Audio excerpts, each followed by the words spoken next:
Sunday evening. We are here again.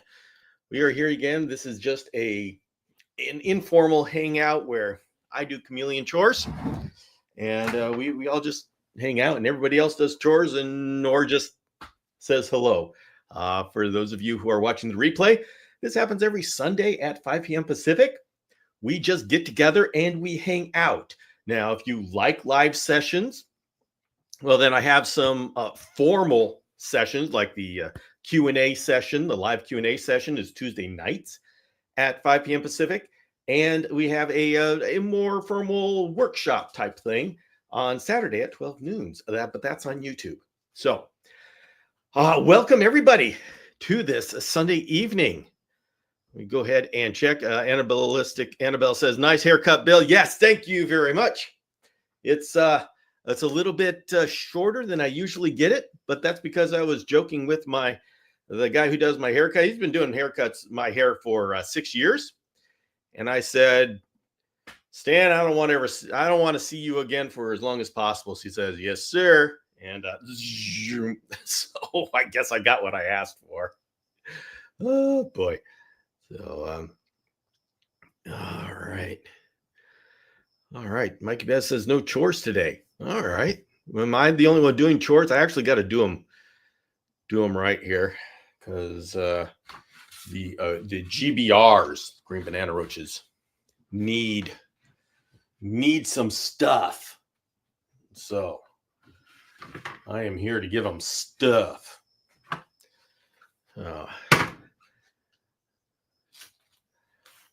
James 3. Oh, James 3, you got a new cage. Oh, that's great. That's a fun thing to give to your son. Oh, usually these bananas are like brown. I don't like brown bananas. So, but these are like good. Not supposed to do that. Don't eat the roach food.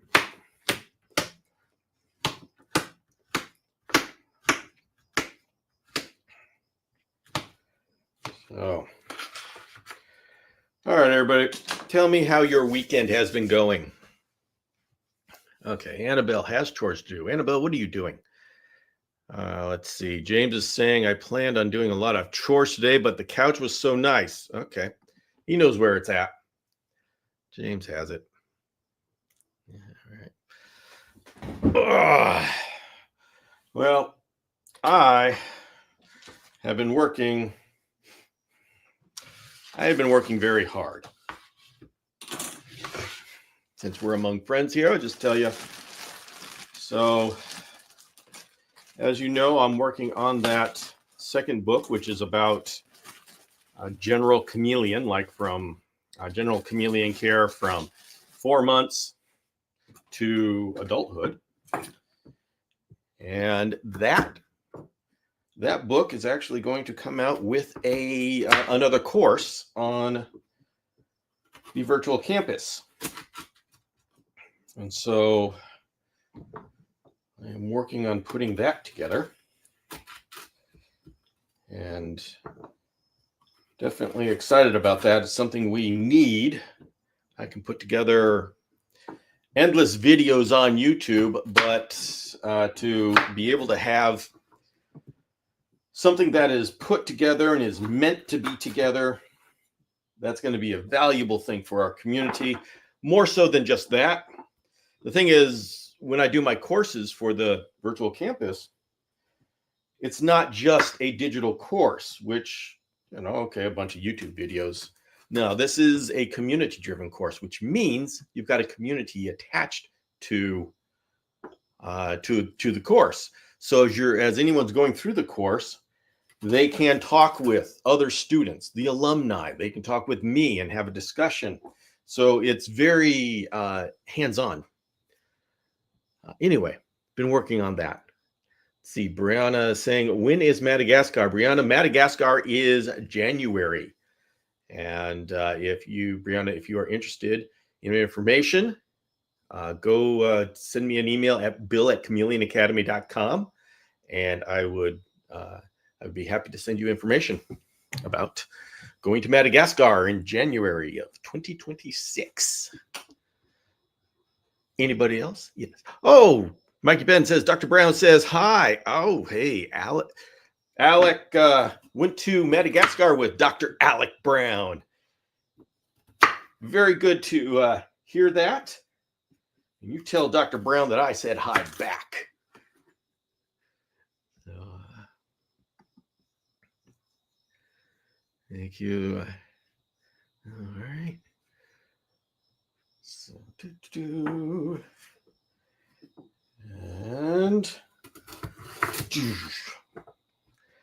and it's the same thing.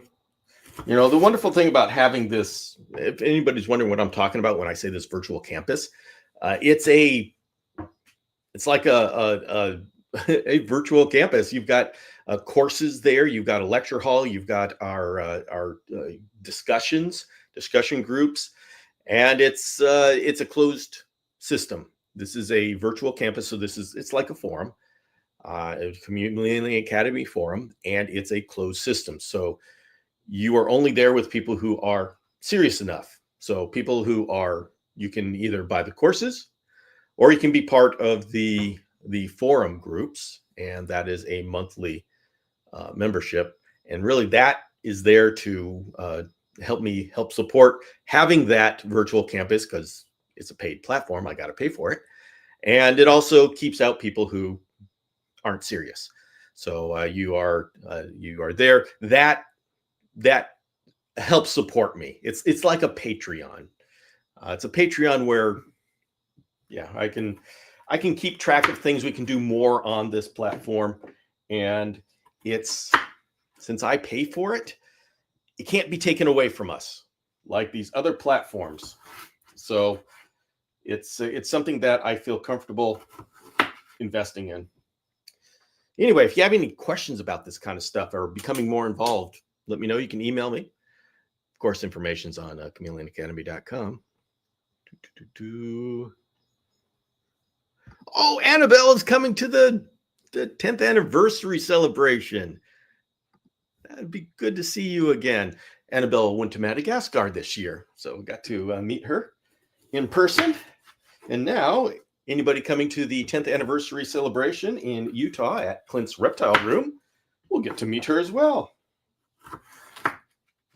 So yes, everybody, we have a close community here, and I'm really, really happy with what we've all put together.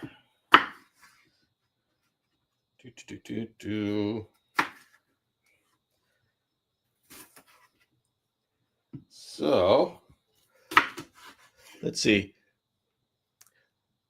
Marcia and I. Okay, Marcia, you got to share with us what you are planning for your reptile room. Is that an apple or onion? It's an apple. It's an apple because the green banana roaches seem to like apple. All right. They don't like my sweet potato so much, although they'll eat it. They had fun tunneling in it. So if you give a green banana roaches sweet potato, just give them like a chunk of it, and they'll start burrowing through it. It's kind of fun. Yeah.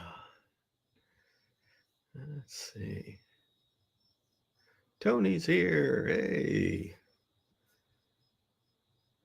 Now, Mikey Ben, how did you meet up with Dr. Alec Brown, DVM? How did that come about?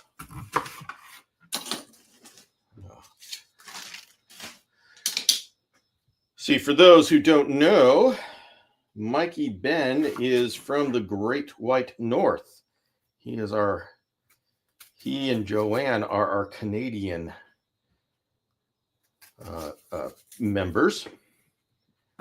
And Dr. Alec Brown is a DVM that is from Canada, although I met him in Madagascar. So it's always fun when we run into each other again.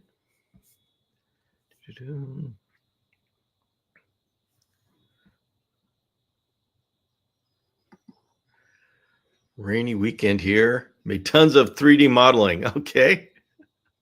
Oh, hey, Mike is there giving more giveaway stuff. All right, fun.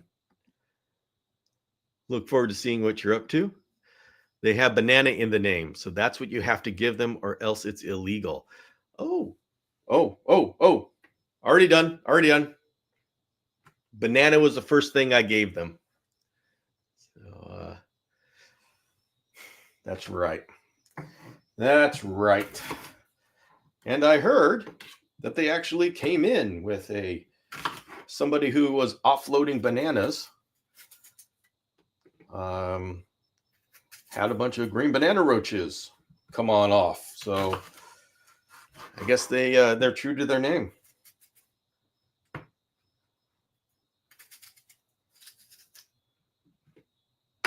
I'm good with that. Hey, hello, Dean. We have an overabundance of mayflies at the lake. Can chameleons eat mayflies? Bill, Dean. Dean, are you able to answer this? I actually am not totally certain what a mayfly is.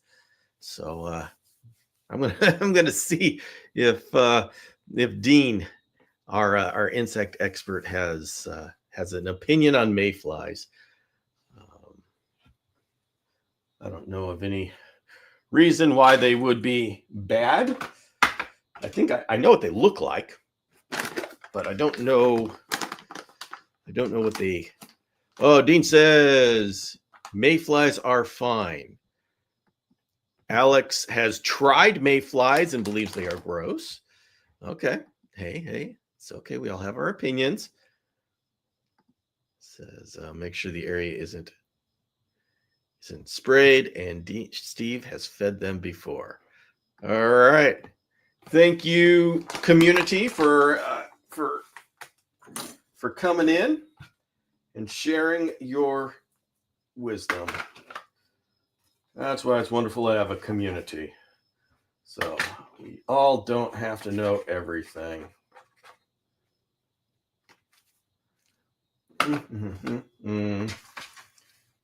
Oh, wow.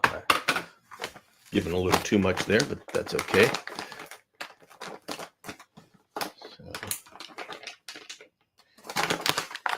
All right, my friends. Somebody give me background as to what you are doing this week.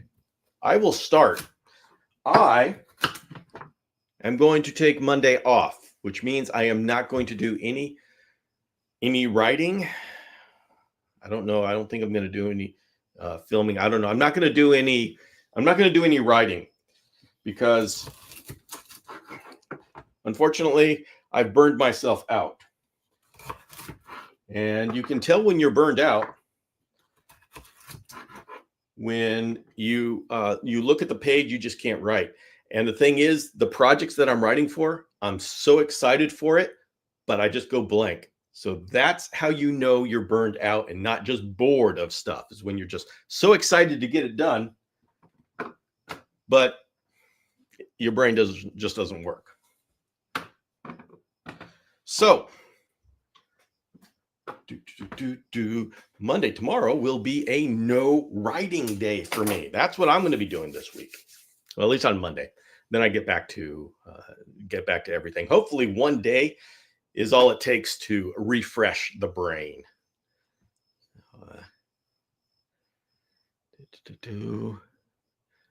See, James is saying we had no wife and kids here still. I did a little straightening up in the house and took advantage of the rest time. Oh, man, that works. Monday, it's back to figuring things out. Yeah, let's see. I need to add more stuff, but I'm just tired. I'm just exhausted. You guys want to see if I can grab one of my dogs? They're Shiba Inus, and they don't like to be within arm's reach. And so if you grab them, it's like you got to be really tricky about it, because Shiba Inus are like chameleons. They want to be, well, okay. Let me tell you about Shiba Inus. Cats, that's it. They want to be with you, but on their own terms. They don't get this holding thing. Why do you humans have to hold us so much? And so I gotta sneak up on them. The little one, she is really spry, really hard to grab her. The bigger one, he's a little bit more. He's not used to being picked up because he's bigger, but so he gets into range, and I'm about to snag him. He's gonna say, "What the heck, Dad? What are you doing, Blazer? You need to say hello to everybody. Come here." He's going, "What the heck? What the heck?" Got him. You got to say hello to everybody. There you go. See, right there. There. Look at the camera. This is camera. What is that? We love you. Oh, he sees food. He says, "I can see all sorts of things from there." All right. So that's him. That's him. All right. You can go down now. And he's shedding because Sheba's shed twice a year for 6 months. And of course, the little one stays out of reach. She saw what happened to her big brother. Got mega kiss. Oh, yes. James got lots of licks from Vixen when he dropped me off from the Katydid hunt. Got me. Rest up, come back, energized. Thank you, Mikey Ben. Yes, Mikey Ben, they do love apples. Shebas love apples and they love bananas. I don't give them bananas because they're not good for, but you know what? Maybe I should just throw over an apple. I cut off the skin so it doesn't gonna stick in their teeth because I like spoiling my sheep. Guys, come here. There's one for you. Yeah, Vixen, the little one, she was suspicious.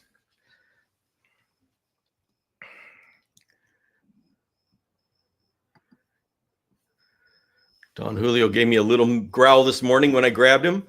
Timing was perfect, giving him his toltrazeril medicine. Don Julio has some Isospora coccidia and is being treated. Don Julio is a first for Ustaleti that is living with Marcia, Anna, and Renee. And so we are keeping track of what's going on. And since Marcia Ann is part of the Hunting Chameleon Parasites course, which is on the virtual campus again, so we get to follow along in, she gave us a picture of the coccidia that Don Julio has. And as she is giving him the toltrazeril, we are going to watch the coccidia disappear from the fecal tests. So that's the fun thing about being part of the virtual campus. And Roman is saying, working bees and a few days of my day job. Working bees. All right.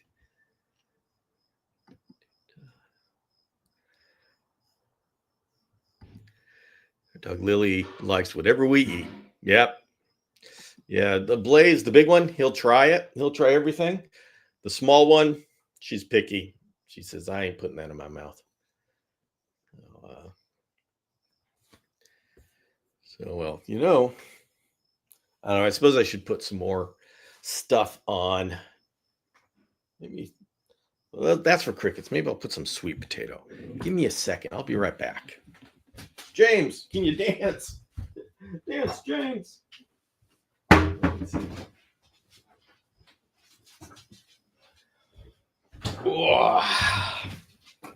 Da, da, da, da. Mikey Ben says, "You see, I can always count on James to have my back here." He'll dance when I got to go. Janet says, "I'll be signing up for the course tonight." Hey, it'll be great to see you. Amazon said, "My microscope should be in Wednesday." Oh, you're about to have a whole lot of fun.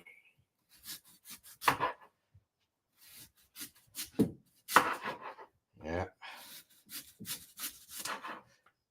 Hey, and you're going to be here to watch Don Julio get his toltrazeril.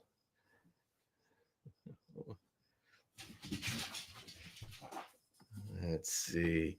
Mikey Ben says Don Julio gets a dose of Toltraz, and you deserve a dose of Cuervo. Yes. Yeah, we found out. We figured out. We found a pattern. We figured out that Marcia is naming her chameleons after tequilas. Yeah.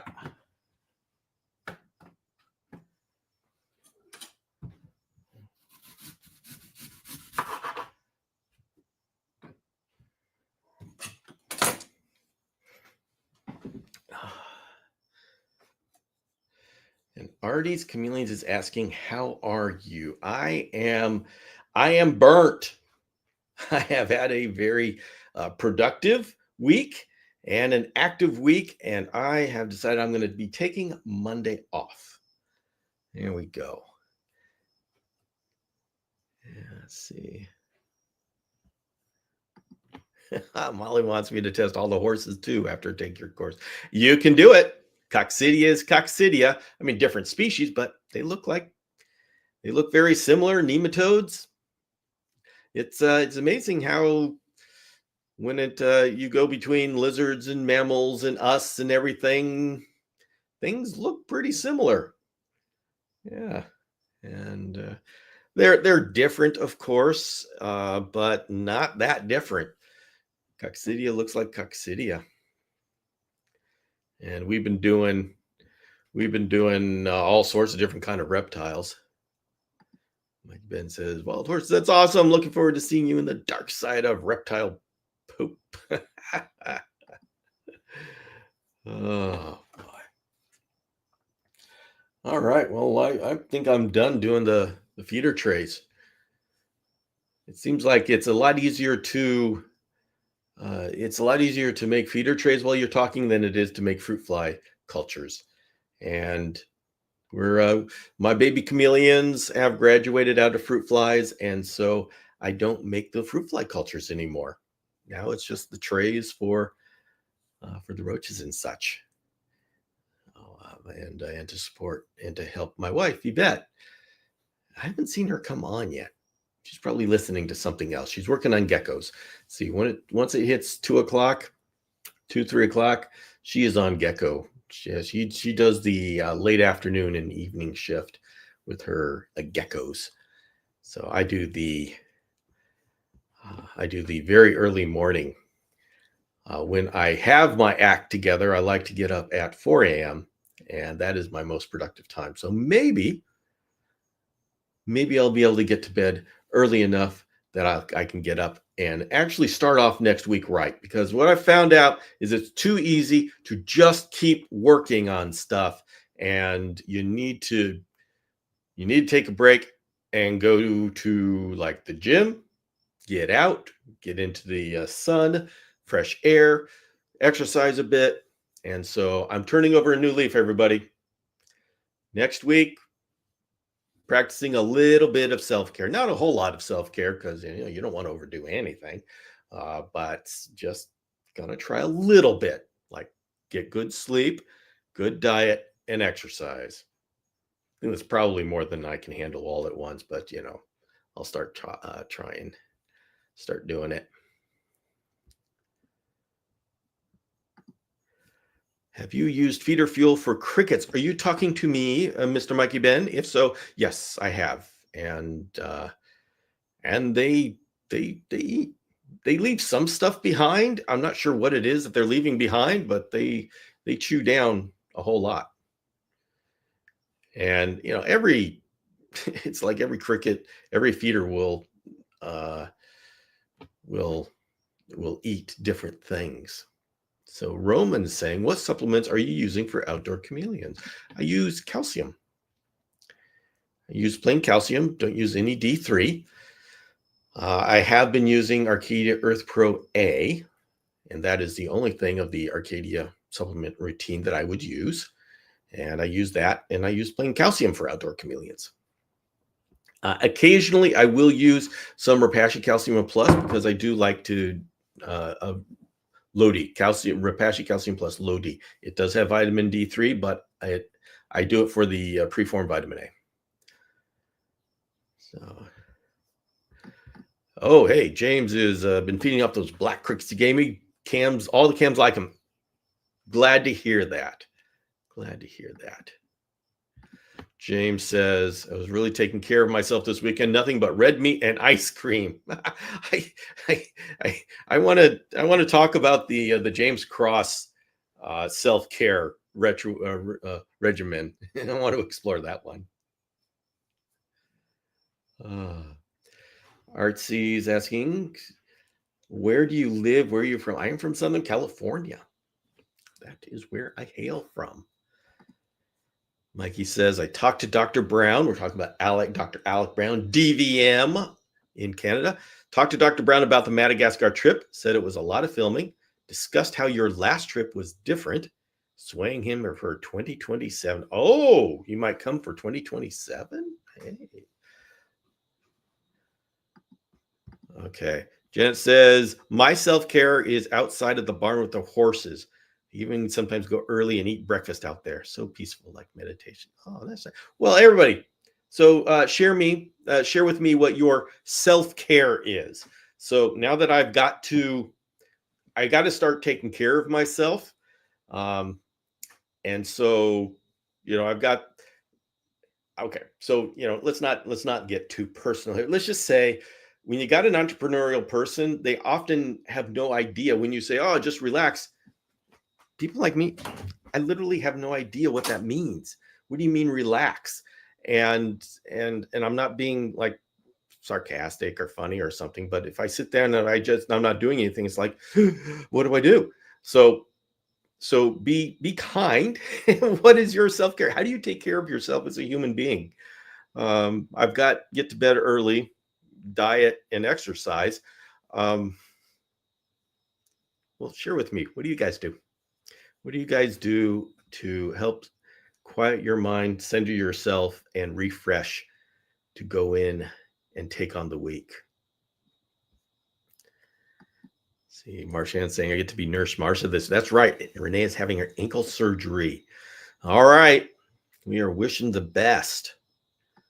So Marsha says, I have a bowl of ice cream every night. Okay, so self-care includes ice cream. This is good to know. Good to know.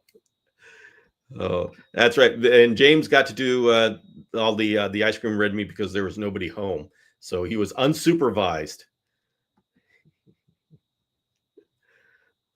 James loves it. What kind of ice cream do you love, James? Well, let's get to know you a little bit. James says, naps, Bill, naps. All right. James 3 says, I'd like to spend the last half hour of the night in the hot tub. Let the jets massage the day's troubles away. That sounds like a great idea. Marsha's ice cream is chocolate chip mint. I love everything coconut. Got to tell you that. Love coconut. Okay, James says his ice cream flavor of choice is cookies and cream with lots of chocolate sauce. Oh, then you probably really love the Frappuccino I got you at Starbucks. The James doesn't go to Starbucks much. He's kind of a Chevron coffee type guy. And so, I was trying to introduce him to the wonders of Starbucks because we went on a trip on Wednesday. We went katydid hunting with Dean Missimer of Dragon Hoppers and Matthew Gallup. And so on the way back, James drove because he's a good driver guy. he's the kind of guy you want on a trip. Just you got to take care of him. Okay, just take care of your driver. And so we went by Starbucks, and I got him one of those Frappuccinos that was just not on the menus, the off menu stuff. And so it was cookies and cream. Yes. Beekeeping. Roman does beekeeping. Okay. My reptiles are my self-care, Mikey says. These lives help me to relax. Well, you know what? I am glad. I am very glad I am part of your refresh. Tony C says, watching Chameleon Academy. I am honored to be part of that.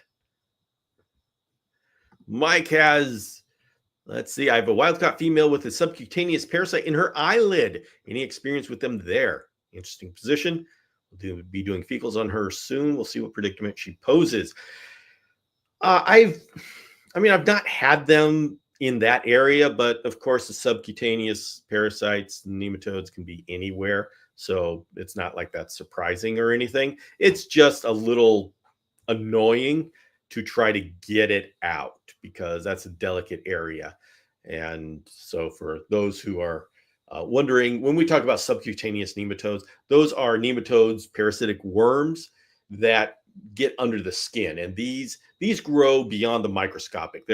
Their eggs, their ova, are microscopic, but the worms themselves can be a couple of inches, and you can see them squiggling under the skin.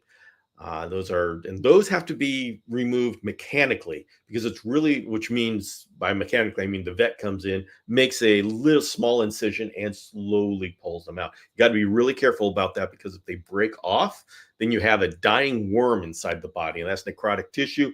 Get necrotic shocks, it's really bad news, infection, and all that kind of wonderful stuff. So you got to be really careful when you're pulling these worms out from under the skin. It's pretty, yeah, pretty disturbing when you get down to it. But the problem is that it's really difficult for medicine to get under the skin. Our go-to medicine for nematodes is fenbendazole or Panicure.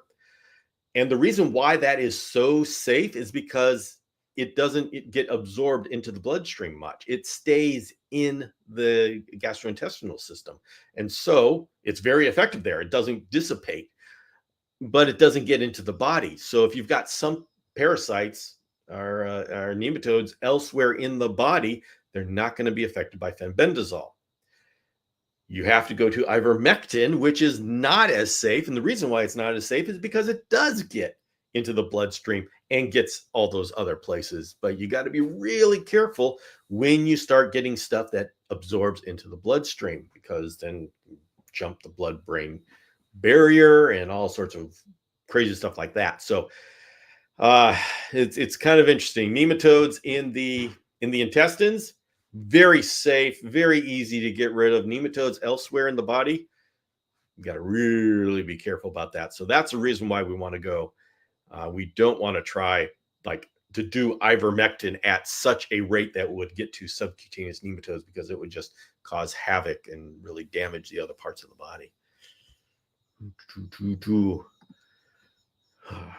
Yes, fun little parasitic medicine facts here. Janet says, I may need to do the Marsha, Ann, and James self-care this evening after this. Do a store run for ice cream. Lisa says, ice cream a few nights a week. All right. It's sounding like I need to have ice cream as part of my self-care regimen. Renee says, I close the door and turn Pink Floyd on high. My mind quiets and I totally relax. Oh, James says, yeah, that Frappuccino coffee thing was awesome. It was indeed. And so everybody, the next time I see James, it's going to be the Java chip Frappuccino that he gets. Mm-hmm. Angela says, Bill, I give plain calcium and I do the Reptivite low D. Okay. Do I need vitamin D2? Making sure I'm doing right. Okay. So Reptivite, it has two versions. People were talking about supplements. And so Angela is doing plain calcium every feeding. And then every other week we'll do a Reptivite. Now, Reptivite has two versions. One is no D3 and one is with D3. So you choose. It's the Repashy that has the low and the normal amount. So Angela, you're talking about you do the Reptivite without, I think what you're saying is without D3. And if that's the case, that is fine as long as you have sufficient UVB light. Now, there is the reason why I like to do D3 with vitamin A, even though I have substantial good UVB light, is because there is a what they call an antagonistic relationship between vitamin D3 and vitamin A. And so nutritionists like to have them together. Now, you're going to ask me, what does it mean when you say antagonistic, and why do you have to have them together and all that kind of, I don't know. I don't know that anybody knows. We are, you would think with all these years and all these people on TV and social media talking about nutrition that we'd know something, and you'd be surprised how little we really know about vitamins. And that's in humans. Go down to chameleons, who knows?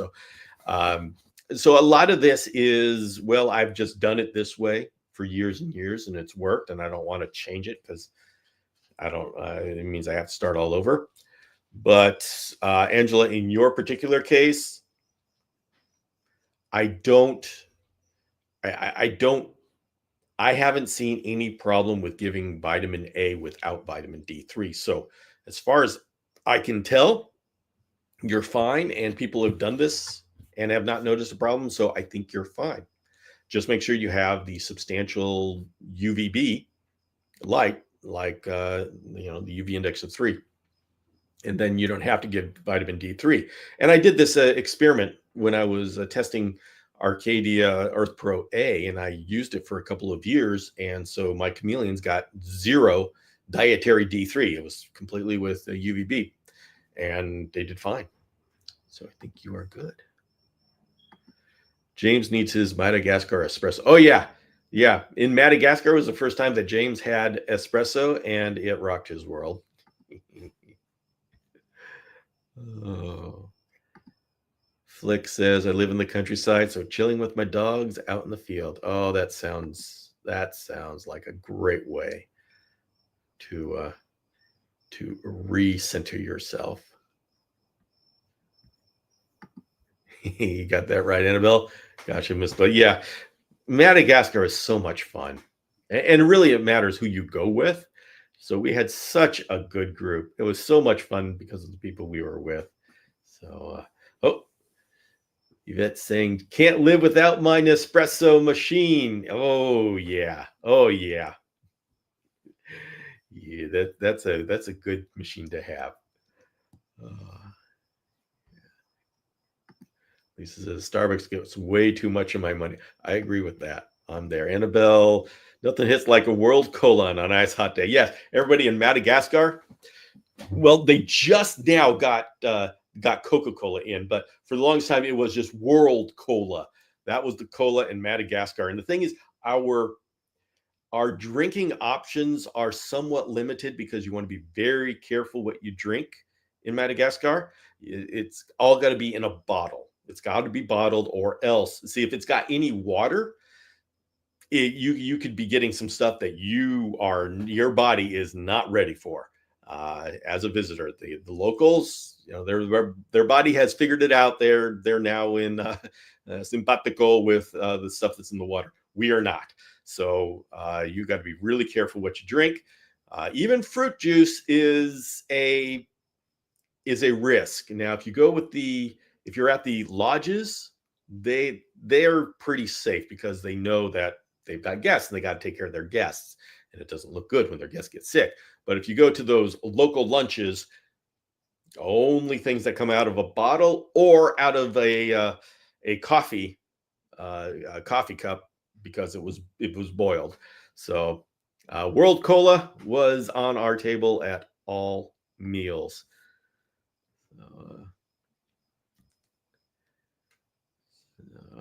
Let's see. James, shocked at the cost of Starbucks, but that stuff is good, yes.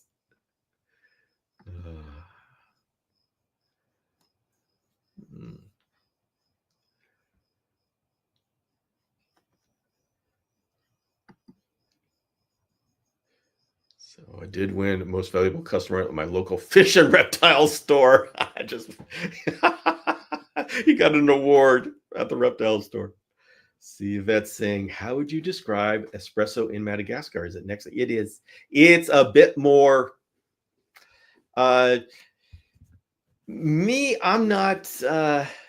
It tastes different. I'm not really a coffee connoisseur. I love coffee and I love espresso, but I don't have as much of a palate to be able to tell the difference. But it is so good over there. Oh my goodness, the coffee is so good. The espresso.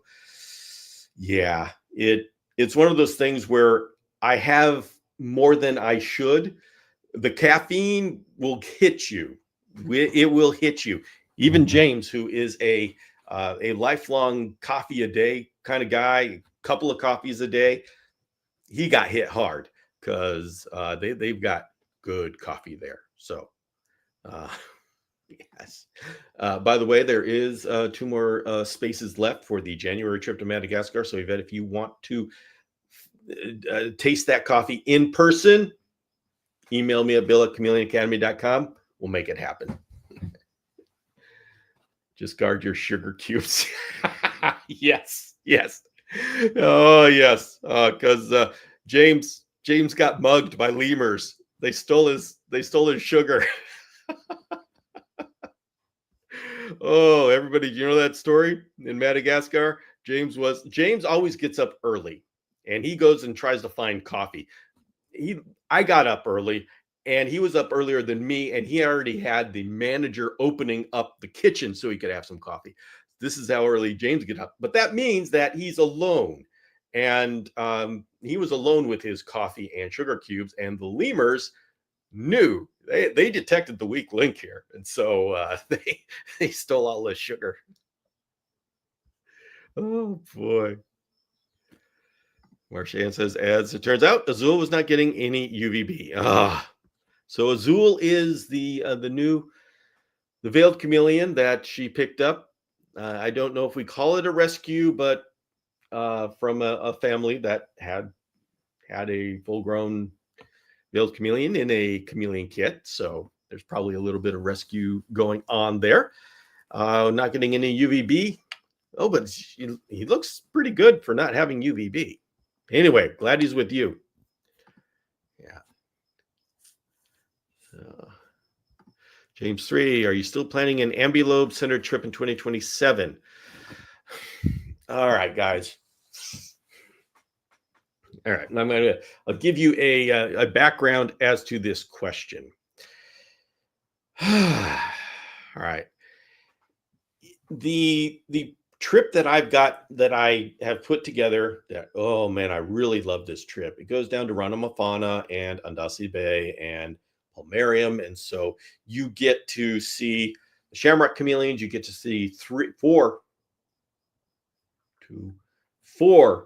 types of Parsons chameleons. Furcifer bifidus, of course, Ustaleti, the ring-necked lemurs, and panther chameleons, and a lot of the little mini Kalumas, the Eurypleus fantasticus.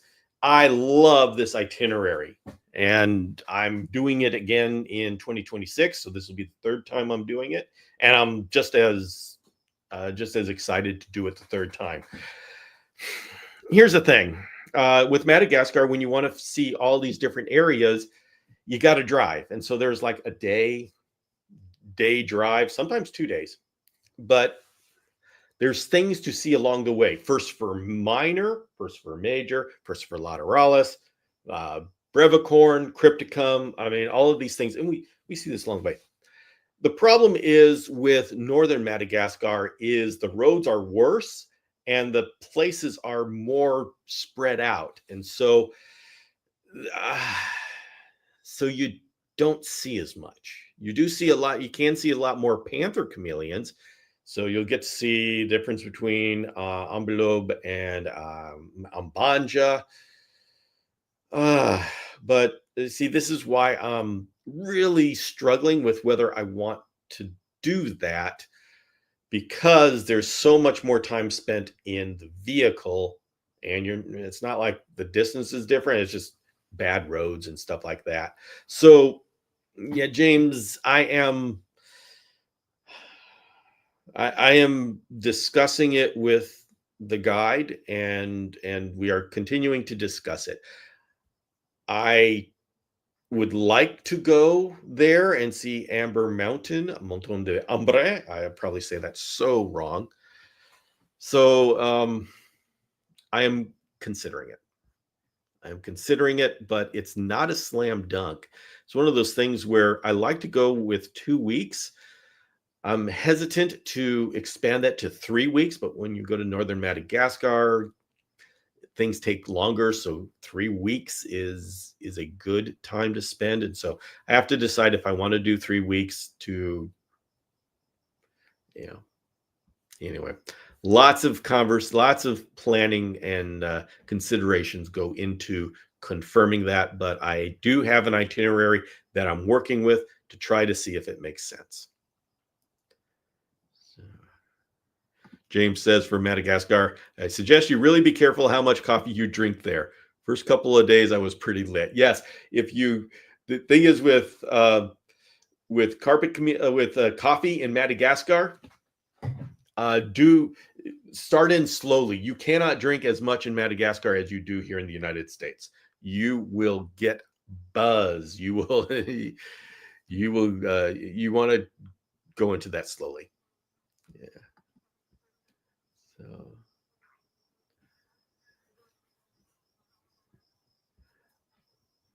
all right. M. Nowland 27 is saying Panther Chameleon just recently grew some bumps on the side of her lips. Have you ever heard of anything like it? Well, the bumps can be anything from papillomavirus to a bacterial infection. So it depends on the nature of the bumps that are on the mouth. So that's a good reason to go to the vet. If you look inside the mouth, do you see something? That can help a vet decide what it is. If it's an infection, that's antibiotics. If it's a virus, oh, that's not good. So it really depends what it is and how quickly did those things grow. If they grew quickly, then get to the vet real quick to get that checked out. If it was a slow growth, then make an appointment, but you don't have to panic on that. I'm heading to Turkey in September. I'll be looking for one in the wild. Turkey. I don't know if there's chameleons in Turkey. I could check. Is the Camaleo chameleon in Turkey? This is a good thing to find out. I did not know. This is, I need to know. Okay, yes. The European chameleon is in Turkey, apparently. Hey, all right. That'll be really cool. Camaleo chameleon does go into Turkey. All right. Well, you need to let us know if you find any. That would be really cool. That would be very cool if you found some in Turkey. And we want pictures. We absolutely need pictures of this. We don't see much of all about Camaleo chameleon, which is interesting because it's in Europe. So we think that we would get a lot of pictures and stuff of it, but we don't. We don't. And I'd love to see them in Turkey. So,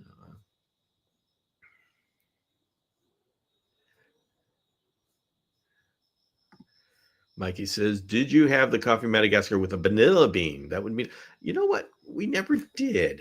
You would think so. We had coffee in the places that were selling vanilla beans.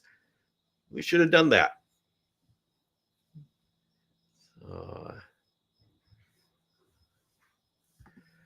Madagascar vanilla is very expensive here in the US. I would want vanilla for sure in my coffee. Yeah. And oh yeah, we definitely bring back vanilla for my wife. I'll take video. Oh, excellent, Jim. Thank you very much. Yep, we all bring home vanilla for the cooks in our life.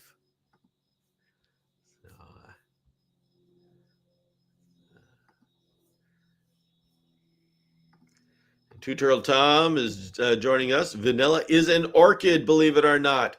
I believe it. I actually tried to grow vanilla. Didn't really succeed, but I tried. Hey, Tyler. Good to see you. Good to see you here.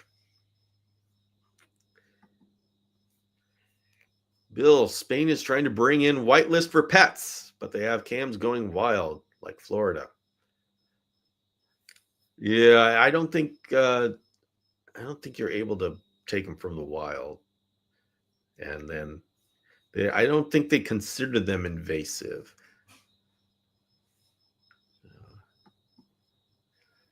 So, Do you have an opinion? Wolf is saying, do you have an opinion on feeding lots of hornworms? Well, you're certainly going to hydrate your chameleon, and you're going to have some runny poops. I got no problem with it. You know, I would, when you feed a bunch of worms and caterpillars and stuff, there isn't a whole lot of roughage there. So I would suggest that you go ahead, feed your hornworms, but also feed things like dubia or crickets or even superworms or something that has roughage in it, so it can all come out as a nice poop packet. So, and that's a good reason for giving them variety for that, so they can put things together inside. But I when I get hornworms and silkworms, I feed them all at once, and so I give them a spike. See, Yvette says, when we visited the big island of Hawaii back in January, it was so fun seeing Jackson's chameleons at the coffee plantation. Oh yeah, that would be so. I need to go to Hawaii so I can see the Jacksons at the in Hawaii. Wolf says, should they be dusted? I don't know what the phosphorus content of a hornworm is. I don't feed them. I feed them off as treats. So for me, the value of a hornworm is that it's green, it's a worm, and it's fun for them. So I don't even care what the nutritional content is. But if you're going to be doing it more often than just as a treat, it's a good idea to figure out what the nutritional content is. Mainly, do they have a whole lot of phosphorus? I don't think they would. Dean, are you here? Do you have? I'm taking advantage of Dean being here. So I just check to see if they got a whole lot of phosphorus. I mean, I can ask. Hornworms have lots of phosphorus. Well, at least Google AI says that they have a high phosphorus content.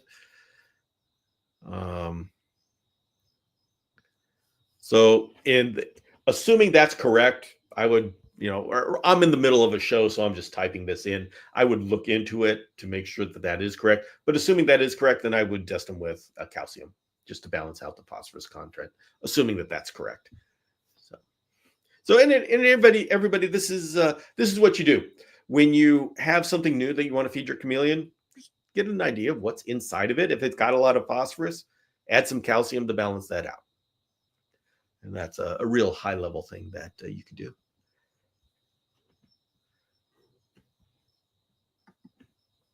Madagascar vanilla is very expensive here in the U.S. Yeah, you can buy. Excuse me. Yeah, you can buy a lot. Buy it pretty cheap in Madagascar.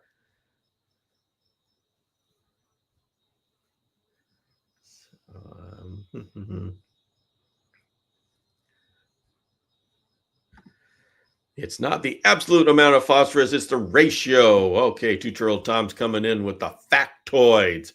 Well, it did say, when I checked, it did say that it had lots of phosphorus with relation to calcium. Now, once again, that is just what I read when I threw this on because I'm in the middle of a show.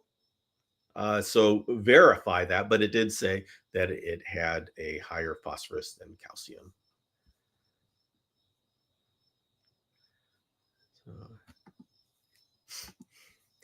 I can't talk my wife into Madagascar. I know she would be open to Hawaii.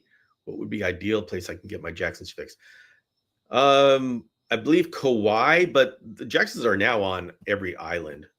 So Kauai is where they started, but we'd have to ask. I don't know that answer. I'd have to ask people who have been there.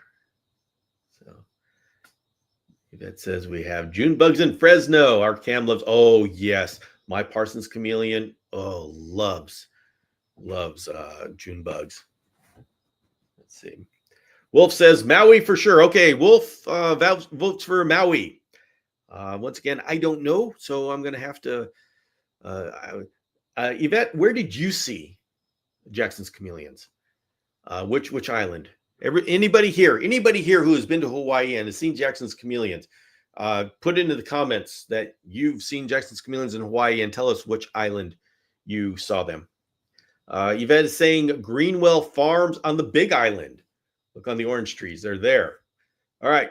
Greenwell Farms, Mikey. On the Big Island.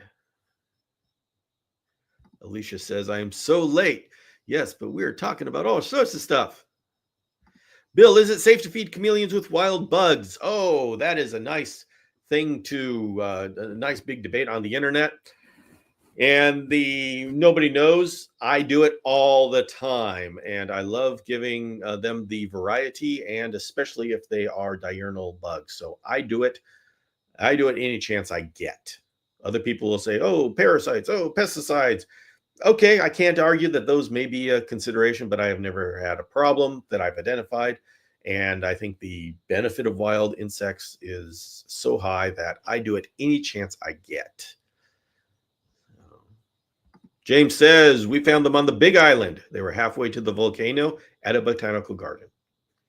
There we go. Wolf says, the Lavender Field Cafe in Maui. There you go, Mikey. We got the community is stepping up to the plate and delivering. Thank you, everyone. Mike says, my wife twisted my arm and we'll be going to the Big Island in December. I'll keep an eye out. All right, Mikey's taking notes. Thank you, everybody. Yvette says, we went to Greenwell Farms 3 days in a row and saw all sizes of Jacksons, itty-bitty babies and good-sized juveniles. There you go, Mikey. There you go. Oh, everybody, we are coming to the end of our show. This has been a lot of fun talking about nothing in particular. Oh, so let's see. The next time I'm going to be going live is going to be on Tuesday, and Tuesday at 5 p.m. Pacific on both Instagram and YouTube, and that's going to be the official question and answer session. So you come with your chameleon questions and we will answer questions. So that's Tuesday at 5 p.m. Pacific. So yeah, Mikey says this community does not disappoint. I'm a lucky guy. We are all very lucky to have each other and have this place that we can hang out and share our chameleon interest and information. Once again, everybody, 2 things to announce. I do have 2 spots in the Madagascar trip, January of 2026, that I need to fill. So please, if you are interested in more information about Madagascar for January, email me at bill@chameleonacademy.com and I will give you information. We have a great time. And if you've ever wanted to go to Madagascar, make it happen. And it's really fun going with chameleon people. Second thing is that I have 2 yellow giant female Parsons chameleons available for a sale. They are long-term captives. They've been with me for over a year, and they're doing great. And so if you are interested in adding a yellow giant female Parsons chameleon to your household, contact me at bill@chameleonacademy.com and I will give you information. And unfortunately for those, sorry, you have to be in the continental United States because CITES, paperwork, and all that kind of wonderful stuff. So everybody, thank you very much for joining me here, and I will send you off to have a great week, and I will see you on Tuesday. Bye all.